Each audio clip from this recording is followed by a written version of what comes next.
Good day everyone, my name is Rafael C. Torrefil from Section 15 and this is my day in my life showing simple act to preserve natural resources and reduce my carbon footprint.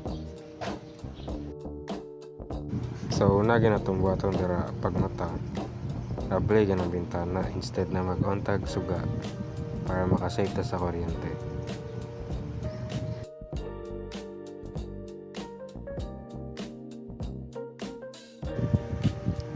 Di ginakalimtan ng kape diya.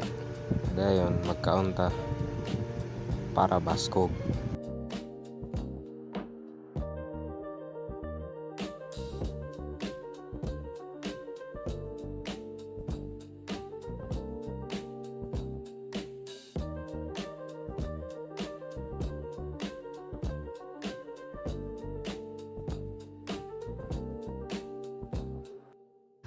So instead na gripo ang gamiton pagsalod og tubig, dato gigo sa bombahan or sa poso. So di ginato nakalimtan na mamunyag. So katong gisalod ganina gikan sa poso, mo tong gigamit ka pang bunyag sa tanom.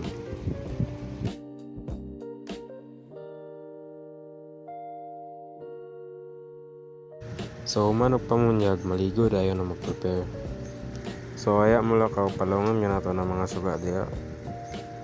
So instead na magsakay og smoke emitting vehicles, nagsakay kog sikat in order to reduce my carbon footprint.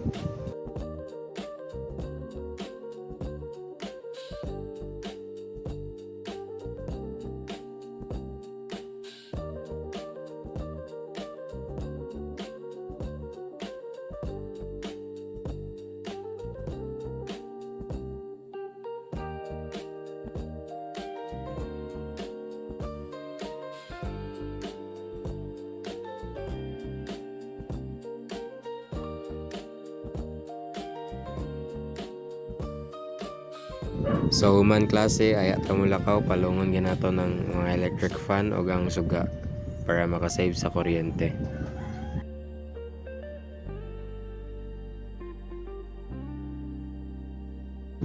Sa gamay lang natong basura ilapay ginato na sa saktong basurahan. Mangaon.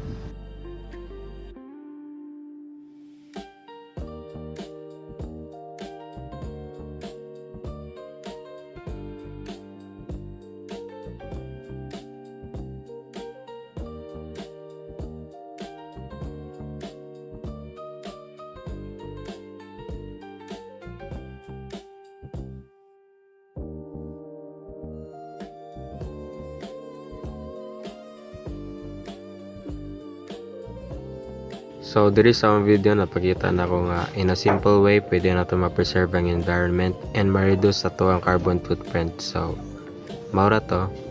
Thank you. Bye-bye.